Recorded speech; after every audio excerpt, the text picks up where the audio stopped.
All right, so we're going to be talking about botanical approaches to common conditions of the upper GI tract, mainly esophagitis, GERD, gastritis, and peptic ulcer disease. And so you can see those highlighted in our picture here, kind of right below the mouth, going to the upper GI tract, which is hidden right beneath the colon there. So starting with higher up, heartburn, GERD, gastroesophageal reflux disease, and esophagitis. Heartburn and GERD are really common. And so heartburn is just describing the symptom, that symptom of burning, sometimes in the back of the throat or a little bit lower down in the chest. However, when we get into looking at symptoms, there's always the problem that symptoms can never completely diagnose or should never completely diagnose a condition. And so I pulled this out just so that we can think a little bit more carefully about common diagnosis patterns in medicine. And so what this chart is showing you is people who have been diagnosed by an upper GI, so that's the EGD. So the first pie chart is showing you of the people that had endoscopically diagnosed GERD. Eosinophilic esophagitis is relatively common. It's kind of its own topic, so I can't talk too much about it at this presentation, but it's an allergic immune-mediated allergic reaction. You can see the picture there. There's a lot of striations in that esophagus, and it's diagnosed by biopsy.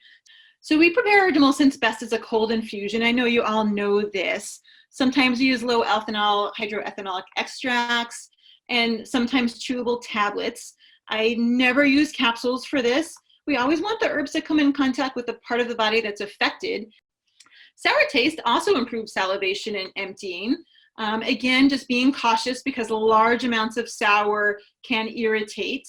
But thinking of things like a little bit of diluted lemon water, fermented foods get that sour taste. This top picture is umeboshi, which is a fermented plum used a lot in Japanese cuisine. Pineapple sometimes is better tolerated than citrus with people. And then thinking about our sour tasting herbs too, like schizandra, hawthorn, and vaccinium or bilberry. So Helicobacter pylori is an interesting little bacteria. It's pretty new. It was only discovered in 1982. So all the time before 1982, everybody was convinced that you really did get stomach ulcers from stress. In fact, when it was discovered by Barry Marshall and Robin Warren in Australia, nobody believed them. We thought that we'd figured out everything by then. And so a couple of years later, Barry Marshall actually had an upper GI to show that his stomach was normal. He inoculated himself with H. pylori. 2 weeks later, he had another upper GI, and he had developed stomach ulcers.